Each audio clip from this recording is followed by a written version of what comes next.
Et salut à tous, c'est Steak Geek. Je te fais cette petite vidéo d'intro avant que la vraie vidéo ne commence. N'hésite pas bien sûr à t'abonner, à mettre le petit commentaire et le pouce bleu, ça fait toujours plaisir. PS, petit temps encadré, petit astérix, petit guillemets, tout ce que tu veux. Aujourd'hui on va faire une vidéo BIOS mode d'écart. Prends bien en compte que le BIOS mode ça reste quelque chose quand même de dangereux et que je ne te force en aucun cas à faire le BIOS mode. Tu le prends de ton propre chef, c'est toi qui es responsable en cas de casse. Ça ne sera ni moi ni Alex qui nous ont bien sûr aidé à faire le BIOS mode. Donc en tout cas, je te laisse avec la vidéo et surtout, tu es le seul responsable.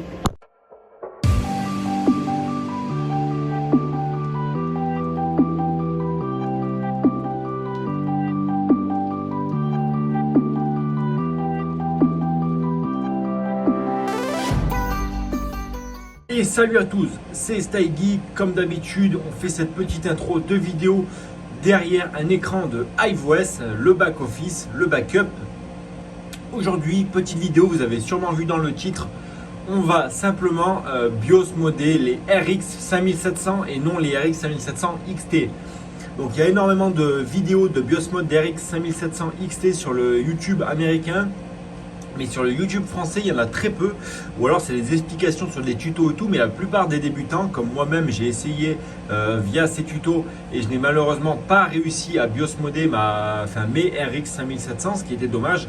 Parce que du coup, en les BIOS modant, il y a moyen de gagner beaucoup de watts, beaucoup de mH et surtout de garder une température très fraîche au niveau des températures de jonction, car elles ont vraiment tendance à chauffer.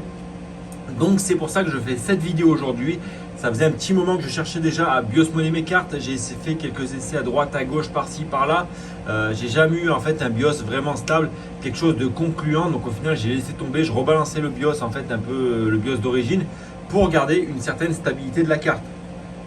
Maintenant, grâce à un abonné, grâce à Alex, il se reconnaîtra, big up à toi. On a réussi à BIOS modder les cartes. Enfin, il m'a donné un énorme coup de main. Il m'a montré en fait les erreurs que je faisais et du coup il m'a expliqué en fait clairement où fallait BIOS modder et comment BIOS modder, à quoi ça servait, donc quelle valeur fallait ajouter. Donc ça par contre après au niveau des valeurs, va falloir que vous regardiez vous-même sur internet, que vous cherchiez par rapport à vos cartes, à vos BIOS, parce qu'en fait chaque carte a un BIOS différent. Chaque carte va avoir une mémoire différente. Par exemple, moi, si on prend l'exemple de mes 5700, vous voyez, donc là, elle tourne depuis 21 h. Donc hier, en fait, j'ai réussi à peaufiner mes réglages. Donc j'ai passé 3-4 heures à vraiment tout peaufiner. Donc je vous invite, si vous avez vraiment les mêmes cartes, donc à tous ceux que j'ai vendus, les RX 5700, donc les modèles FE avec la mémoire Micron, donc vous avez la mémoire qui est ici. Je vous invite à poser le BIOS mode que je vais vous montrer et ensuite à appliquer les mêmes overclock que moi. Donc bien sûr, je ne vais pas re-BIOS modder mes cartes parce qu'elles sont déjà BIOS modées, hyper stables. Donc j'ai pas envie de refaire un BIOS et de reboot encore le rig. Pour le moment, ça va être très stable. Alors je vais simplement vous montrer en fait la méthode de A à Z de ce que moi j'ai fait pour mes cartes. Hop, on n'oublie pas de boire un petit coup. Alors c'est vraiment pas compliqué. Déjà, on va se rendre. Alors déjà, on va se rendre sur le rig. Donc là, vous voyez, il y a votre rig. Donc vous allez aller dans Overclocking. Voilà, donc on va télécharger le BIOS des cartes. Donc quand vous êtes allé dans Overclocking, vous mettez Donald VBIOS. Là, vous sélectionnez du coup toutes vos cartes. Enfin, une carte après l'autre, vous allez faire. Donc là, on va prendre par exemple la première, moi. Save, on clique sur Save. Donc sauvegarder le BIOS dans la ferme. Hop, on le télécharge. Donc vous voyez là, ici, il est en train de se télécharger. Je vais mettre le plein écran, ça sera peut-être mieux. Il est en train de se télécharger ici. Donc voilà, là maintenant, il s'est téléchargé. Enfin, il est toujours en train, donc là on va retourner sur Overview, c'est-à-dire vue d'ensemble. Et donc là en fait dès qu'il va apparaître ici téléchargé, voilà comme là il vient d'apparaître, donc là on va réduire l'écran tout simplement et on va venir cliquer sur le BIOS. Et là normalement vous voyez il vient d'apparaître en bas. Attendez, je vais vous décaler la fenêtre. Donc là il est apparu en bas. Donc qu'est-ce qu'on fait? On prend le BIOS, on va le poser sur le bureau. Voilà. Maintenant on va simplement réduire la page. Donc là notre BIOS il est là, ça c'est notre BIOS d'origine. Donc après on va avoir besoin de Red BIOS Editor. Donc Red BIOS Editor, ça c'est vraiment important, c'est ce qui va nous permettre de justement modifier les timing straps de nos cartes. On va simplement aller cliquer sur Load, donc ça veut dire charger en anglais pour ceux qui ne connaissent pas. Et là en fait on va sélectionner notre BIOS. Donc nous il est là, c'est le BIOS 1 parce que du coup j'ai déjà BIOS modé à l'époque. Donc peu importe, je vais reprendre même celui-là, c'est exactement le même. Voilà, donc là vous voyez, on nous dit que c'est bien une 5700 ici, on nous dit bien, voilà, le sub vendor et le sub ID. Et maintenant on clique en haut sur VRAM timing, donc le timing de la VRAM. Ensuite vous voyez que là on a 6 valeurs. Donc les deux premières on ne va pas y toucher, et là aussi vous avez deux types de mémoire. Donc ce qu'on va faire, on va récupérer en fait la 1500, la mémoire, enfin le code de la mémoire 1500 MHz, on va le copier et on va venir en fait l'appliquer sur les trois dernières. Donc là ça peut être 1500 ou 1550. Moi mes cartes c'est 1500, donc voilà, donc ça c'est la même. Donc là vous allez simplement copier et coller en fait la référence simplement 1500 sur 1800, 2000 et 2500, 2250. Vous voyez qu'on a les quatre mêmes. Donc là on touche à rien. On va simplement cliquer après sur 1500. Et là, une fois qu'on a cliqué sur 1500, on va sur DRAM Timing 12. Donc vous avez de 1 jusqu'à je sais pas combien, jusqu'à 23. On va sur DRAM, donc Timing 12. Et là, en fait, normalement, de base, moi, c'était comme ça. C'était à 2850, ici, là. Donc là, on va simplement enlever et on va mettre 5850. Alors ça, ne me demandez pas comment on trouve ces valeurs-là. Faut les trouver sur Internet, faut les chercher par rapport au BIOS d'origine, etc. Faire des tests, faire des essais. Et là en fait on va cliquer, donc je vous remonte, on va cliquer sur de 1500 à 2250 et en fait on va modifier toutes ces valeurs là. Voilà. Bon moi je ne vais pas le refaire sur toutes parce qu'elles sont déjà faites. Vous voyez c'est 5850 et de base c'est 2850. Donc là vous faites ça au 4. Vous voyez, toujours pareil. Hop. Et ensuite on va cliquer sur le deuxième type de mémoire qui est ici. Donc c'est MT61. Et là, pareil, on va venir copier de 1500 jusqu'à 2000. Et pareil, on copie et on va supprimer, copier, coller, bim. Et on va copier jusqu'en bas. Et là, pareil, vous allez venir modifier en fait toutes ces valeurs-là sur la deuxième mémoire dans DRAM Timing 12.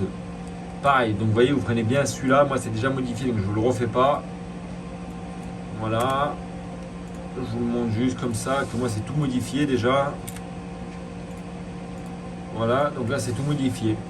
Donc ensuite, donc là vous avez modifié les timings de vos mémoires. Donc là simplement vous allez venir sauvegarder, donc save, et vous allez en fait cliquer sur le BIOS que vous venez de mettre. Et ça donc là on va dire que c'est le BIOS qu'on vient de prendre. Et on va simplement ajouter BIOS mode 1 par exemple. Comme ça on sait que ce BIOS là c'est le BIOS 1. Enfin c'est le BIOS que vous venez de modifier. Donc enregistrer. Donc ça on n'en a plus besoin.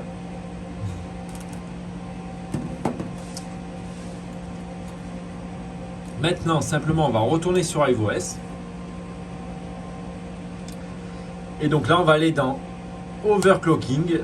Donc là, pareil, Flash VBIOS. Donc là, on va sélectionner, donc je vous remontre, on clique Flash VBIOS. On va choisir un fichier. Donc là, notre BIOS, vous voyez qu'on a modifié tout à l'heure, il est là. Donc on va le mettre Ouvrir. Donc vous voyez, il est bien là, notre BIOS. Et on va venir sélectionner du coup le GPU, le premier GPU, enfin le GPU qui correspond à votre BIOS que vous venez de télécharger. Donc après c'est pour ça que faites-le bien dans l'ordre. Donc là nous c'était notre BIOS 1. Et une fois que vous avez fait ça, vous mettez Upload. Donc là ça va uploader le BIOS. Bon je ne vais pas le faire là parce que du coup le BIOS est déjà BIOS modé. Mais une fois que vous avez uploadé là, ça va fermer cette fenêtre. Là vous allez avoir marqué Force Flashing Now. Et ensuite il y aura marqué Reboot Now. Ça veut dire force que vous avez forcé du coup le flash de votre carte, de votre BIOS, et qu'il faut rebooter. Donc maintenant il faut appuyer sur simplement ici Power Action et vous mettez Reboot. Et donc là simplement votre rig va rebooter. Et une fois que votre rig aura rebooté, il va falloir venir lui appliquer les overclocks. Donc après ça va être vraiment à vous par rapport à votre type de mémoire ici. Il va falloir venir appliquer les overclocks. Donc là vous pouvez reprendre cela. Mais voilà, moi c'est cela que j'ai trouvé le mieux, le plus optimisé entre puissance, consommation, température et stabilité. Parce que là vous voyez, toutes mes mémoires elles sont à 70-72 et mes températures de carte elles sont au maximum à 51 degrés. Donc après voilà, comme moi vous voyez, j'ai un BIOS, 2 BIOS, 3 BIOS, 4 BIOS, 5 BIOS, 6 BIOS, 7 BIOS. J'ai 7 BIOS les mêmes et j'en ai un qui n'est pas le même. Donc faites bien attention déjà à ça. Si vous avez toutes les mêmes cartes, vous pouvez mettre toutes les mêmes BIOS sur toutes les mêmes cartes, mais vérifiez bien que votre BIOS soit le même. Enfin, votre mémoire, pardon, c'est pas le BIOS, c'est votre mémoire ici. Donc voilà, s'il y en a qui bien sûr ont des petites appréciations à rajouter sur ce que je viens de faire, qui par exemple veulent expliquer à droite à gauche des petits tips que moi j'ai pas par exemple précisé dans ma vidéo, il n'y a pas de souci les gars, vous êtes les bienvenus, l'espace commentaire il est fait pour ça, donc détruisez-moi l'espace commentaire de la vidéo, ça fait toujours plaisir, n'oubliez pas le petit pouce bleu, le commentaire. Et surtout, donc, je vais vous mettre, en fait, je vais vous partager l'adresse d'Alexandre. C'est lui qui m'a aidé du coup à BIOS modder. Donc, c'est lui, grâce à lui aujourd'hui, qu'on a cette vidéo-là. Donc, je vous mets son adresse d'Ethereum dans la description. N'hésitez pas à lui faire un petit don. Je ne vous demande pas 500, 600 euros. Mais si, voilà, si la vidéo vous a plu, si ça vous a aidé, n'hésitez pas à lui envoyer 3, 4, 5, 7, 8, 9, 10 euros d'Ethereum. Voilà, c'est vraiment généreux de votre part. Bien sûr, je n'engage personne à le faire. Mais forcément, c'est quelque chose qui peut être aussi intéressant. En tout cas, moi, c'était un plaisir de vous faire cette petite vidéo aujourd'hui. Je vous dis à très bientôt. C'était Stay Geek et surtout, gardez la pêche.